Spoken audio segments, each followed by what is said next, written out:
大家好，我是魔法创作室，欢迎大家收看我的视频。厨房里的漏勺，隔一段时间没用，就会变得油腻腻，上面会起一层黄黄的油垢。网眼很多的缝隙特别容易藏油污，而且也特别不好清洗干净。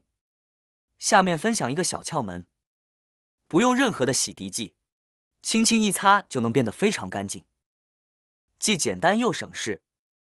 方法非常简单。首先准备一个盆子，把漏勺放进去，先倒入开水，把漏勺烫一烫。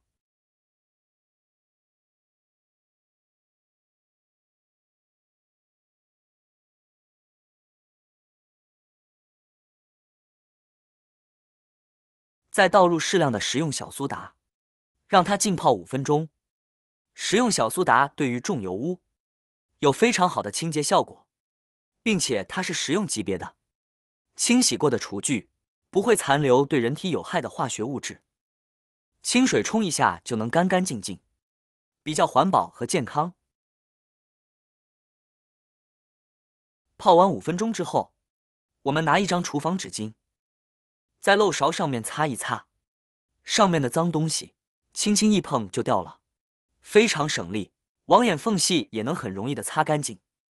擦完之后，不锈钢又像新的一样，又亮又干净。